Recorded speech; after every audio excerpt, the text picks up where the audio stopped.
Hello everyone, welcome back to the channel. Today's disc review, we are taking a look at a very hungry MAKO3 from Innova Discs.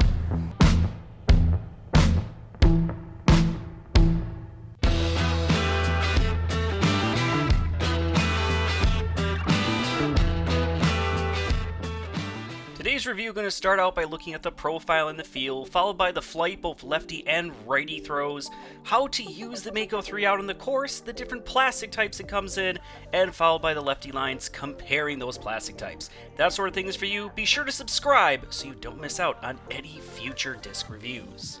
Overall, I would consider the MAKO3 to be a very deep-feeling mid-range. However, in this G-Star plastic, because of how flexible it is, it does feel a little bit slimmer. Still deep overall, but just a little bit slimmer in the G-Star compared to the other plastic types.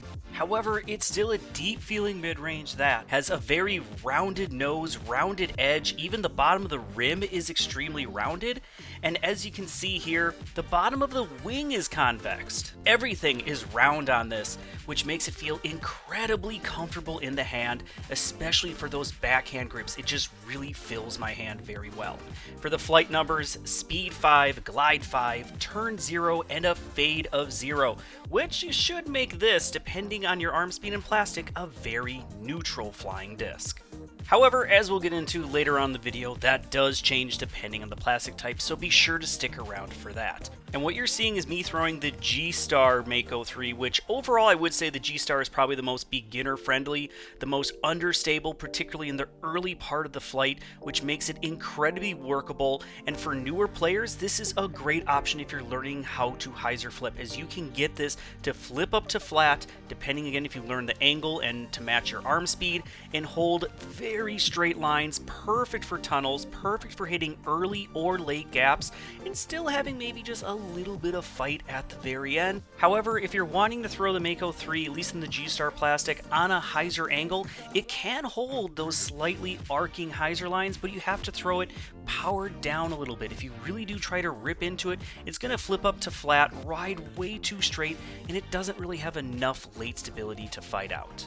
So if it's not the best for hyzers, where does it excel? Well, that is when you start throwing the MAKO3 flat to slight and hyzer. When thrown flat, it's going to get a nice panning turn, even for players with slower arms. So if you have an obstacle way down the fairway and you can't throw a spike hyzer around it, then just throw the MAKO3 flat, knowing you're going to get that panning turn, and then just as it slows down, it's going to get a little bit of a baby hyzer, really, if any at all, but it's going to get around that obstacle. And then once you do start throwing it on those anhyzer lines, it is going to hold the anhyzer extremely well, depending on the height. If you throw it kind of low to medium, it is going to hold that the entire way to the ground, and if you throw it with a lot of height, it will try to level itself out at the very end of the flight, and instead of having a dumpy finish, it just kind of has that elevator drop to the ground. Being a neutral to understable mid-range, I really wouldn't call the MAKO3 very good for forehands. Now, if you're throwing with a lot of wrist, not much arm,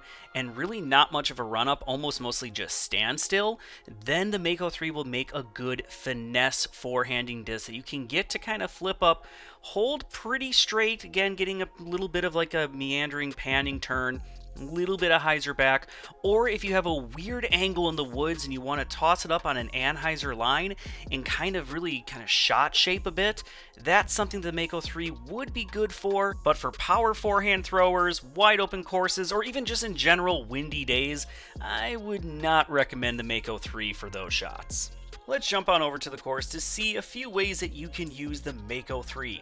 Well, I mentioned earlier, if you do power down or you just in general have a slower arm, you can get the MAKO3 to hold decent hyzer lines, and with its great glide, you're still going to get a good amount of distance on it. But where I feel like it really shines is when you're trying to hit either gaps or tunnel shots, because you can very easily manipulate the MAKO3 to match the fairway, so it makes it very easy to navigate kind of winding or straight tunnels.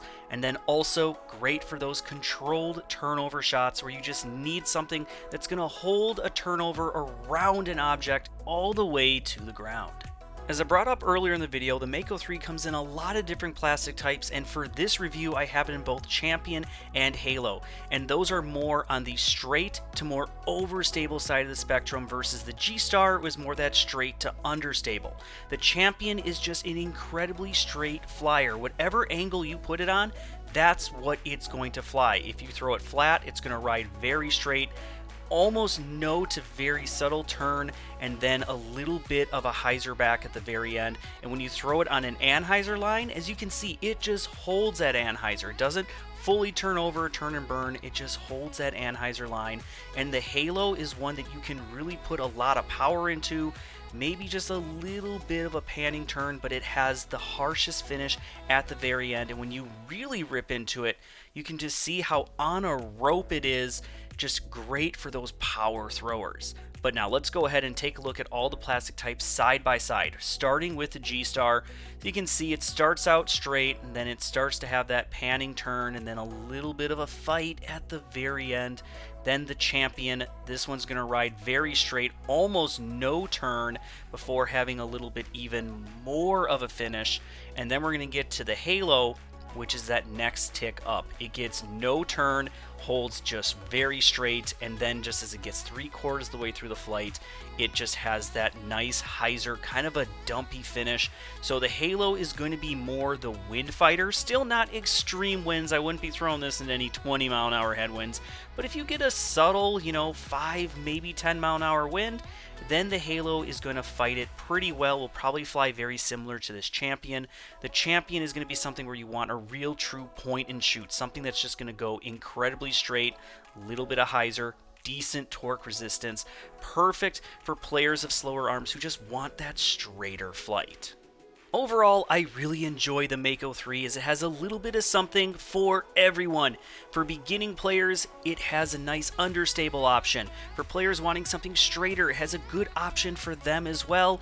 And then also for the bigger arms, it has the Halo, which is a great option for power throwers or for the wind. So a lot of great ways that you can use the Mako 3 and really find the one that works best for you. Thank you all so much for watching. Be sure to subscribe if you haven't already.